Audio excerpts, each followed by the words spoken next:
विद्यार्थी मित्रांनो, सुलभ भारती मराठी इयत्ता 6वी या पाठ्यपुस्तकातील 15वी कविता होळी आली होळी या कवितेवरती आधारित पाठ्यपुस्तकातील स्वाध्यायातील प्रश्न आणि त्यांची उत्तरं, त्याचबरोबर कवितेवरती आधारित अतिरिक्त महत्त्वाचे प्रश्न आणि त्यांची उत्तरं घेऊन आपण आज आलेलो आहोत.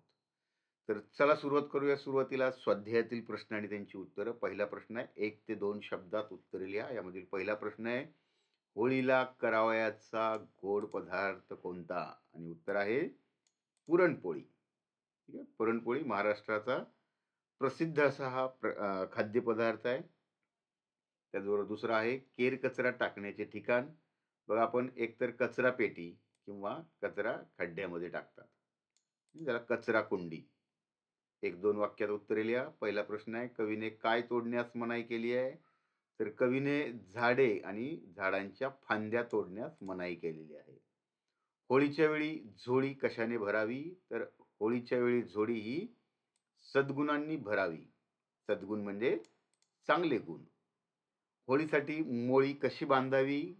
तर अनिष्ट रूढी आणि प्रथांची मोळी बांधावी. अनिष्ट म्हणजे आहे ना, अनिष्ट प्रथा म्हणजेच वाईट ज्या चालीरीती रूढी परंपरा आहेत, यांची मोळी होळीसाठी बांधावी असं म्हटलंय. कवीने होळीच्या दिवशी कोणती शपथ घ्यायला सांगितली आहे? तर होळीच्या दिवशी वृक्ष राजी तोडणार नाही. बघा, होळीच्या दिवशी आपण कुठलेही वृक्ष म्हणजे झाडं तोडायचे नाही, ही शपथ घ्यायला कवीने सांगितलेलं आहे. कवीच्या मताप्रमाणे होळी साजरी केल्यास त्याच्या घरी कोण पाणी भरेल?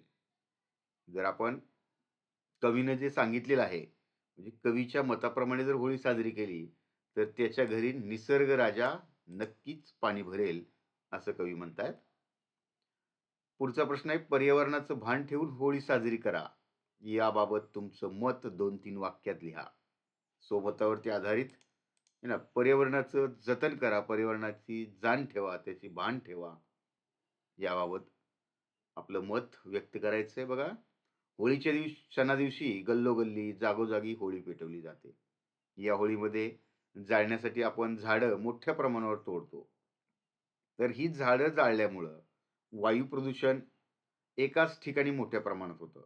झाडं तोडल्यामुळे जीवनावश्यक ऑक्सिजनचं प्रमाण कमी झालं आहे. एकाच सार्वजनिक ठिकाणी आपण होळी जाळून तिची सर्वांनी सामूहिक पूजा केली, तर होणारे प्रमाण म्हणजे मोठ्या प्रमाणावर प्रदूषण आपल्याला कमी करता येईल. प्रत्येकाने म्हणजे आपल्या दारोदारी किंवा गल्लोगल्ली होळी न करता गावाने एकच सामूहिक होळी केली, तर याने प्रदूषण कमी होईल.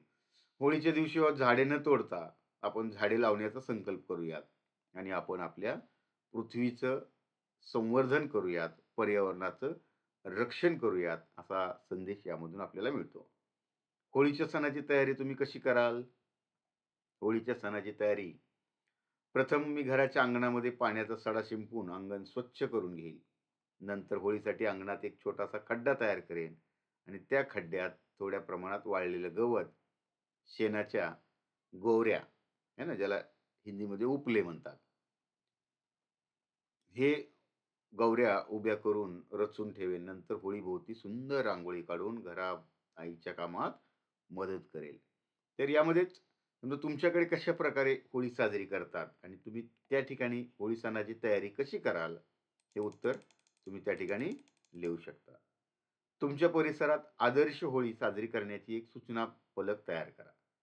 बघा, सूचना फलक 4 ते 5 मार्काला सुद्धा परीक्षेला विचारला जातो. जसं आपण अ, बागेमध्ये गेल्यावर, उद्यानात गेल्यावर तिथं सूचना फलक असतो, हॉस्पिटलमध्ये गेल्यावर असतो. म्हणजे अशीच ही जी सार्वजनिक ठिकाणं जी आहेत, त्या ठिकाणी जो सूचना फलक असतो, अगदी तशाच प्रकारचा सूचना फलक तुम्हाला आदर्श होळी साजरी करण्यासाठी करायचा आहे. ठीक आहे. बघा, या ठिकाणी बघा, झाडे तोडू नका, झाडे लावा, प्रदूषण टाळा, पर्यावरणाचं संरक्षण किंवा संवर्धन होईल, जीवनाचं नंदनवन होईल, अशा प्रकारचे सूचना फलक लावायचं आहे. तर होळी हा फाल्गुन या मराठी महिन्यात येतो, होळी हा सण. तर खालील तक्ता बघा. दसरा सण कुठल्या महिन्यात येतो? संक्रांत, गणेश उत्सव, दिवाळी, गुढीपाडवा आणि होळी. तर अशा प्रकारे तुम्हाला हे सण कोणत्या मराठी महिन्यात येतात ते लिहायचं आहे. तर उत्तर बघा, दसरा हा सण अश्विन महिन्यात, संक्रांत पौष महिन्यात, गणेश उत्सव हा भाद्रपद आणि दिवाळी अश्विन किंवा कार्तिक. अश्विन आणि कार्तिक कधी मागे पुढे होतो. गुढीपाडवा चैत्र महिन्यामध्ये, होळी फाल्गुन महिन्यामध्ये. पुढील सूचना फलक वाचा. सूचना आहे बघा, नदीच्या पाण्यात केर कचरा निर्माल्य टाकू नये. ओला कचरा सुका कचरा ठेवा वेगवेगळा, तरच प्रदूषणाला बसेल आळा. अशा प्रकारचे यमक जुळणाऱ्या ओळी टाकायच्या आहेत. हे झाले मित्रांनो कवितेवरती आधारित स्वाध्यायातील प्रश्न आणि त्यांची उत्तरं. आता आपण या कवितेवरती आधारित अतिरिक्त महत्वाचे प्रश्न आणि त्यांची उत्तरं हा भाग पाहतोय. पहिला प्रश्न 1 ते 2 शब्दात उत्तरल्या. एक प्रकारचं वस्त्र ज्याला बंडी म्हणतात बघा, हे लहान बाळांना घालतात बघा हे. तर कवितेच्या ओळी पूर्ण करा. होळी आली होळी, खावी dash dash dash dash dash, तोडू नका, केर कचरा खड्ड्यात टाका. कवितेच्या ओळी तुम्हाला कविता वाचल्यानंतर लक्षात येत आहेत. होळी आली होळी, खावी पुरणाची पोळी, झाडे फांद्या तोडू नका, केर कचरा खड्ड्यात टाका. तर अशाच प्रकारे दुसरी ओळ आहे इथं, या ठिकाणी उत्तर तुम्ही पाहू शकताय. पुढे तिसरी ओळ आहे कवितेमधील. पुढे बघा, एका वाक्यात उत्तरले आहे. एक प्रश्न इथं, कोणत्या गोष्टीचं भान ठेवण्यास कवीने सांगितलं आहे? तर आपल्याला पर्यावरणाचं भान ठेवण्यास कवीने सांगितलेलं आहे. आता जशा प्रकारे पोळी होळी हे यमक जुळणारे शब्द आहेत, तसेच कवितेमध्ये आलेले यमक जुळणारे शब्द म्हणजेच रायमिंग वर्ड्स. नका टाका, जोळी मोळी, भान आन, थंडी बंडी, करील भरील, हे यमक जुळणारे शब्द. तर खालील अक्षरांवर अनुस्वार देऊन वाक्य पुन्हा लिहा. बघा, फाद्या त्यावरती फांद्या, बघा इथं अनुस्वार दिलेला आहे. बाधू बांधू, थडी थंडी, बडी बंडी, अडी अंडी, बाधा बांधा. तर होळी आली होळी या कवितेचा थोडक्यात परिचय. प्रस्तुत कवितेत कवी दिलीप पाटील यांनी होळी या सणाचं महत्त्व विशद केलं आहे आणि त्याचबरोबर या सणाच्या निमित्ताने कोणत्या गोष्टी सोडाव्या आणि कोणत्या गोष्टी आत्मसात कराव्या याचं सुंदर असं वर्णन केलेलं आहे.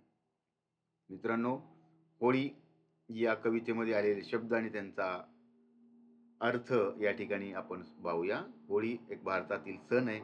अनिष्ट म्हणजे वाईट, हे शब्दार्थ तुम्ही या ठिकाणी पाहू शकता. काही शंका असेल तर निश्चित कमेंट करून कळवा. व्हिडिओ आवडला लाईक करा आणि अशाच प्रकारचे नवनवीन व्हिडिओ पाहण्यासाठी चॅनलला सबस्क्राईब करा. धन्यवाद.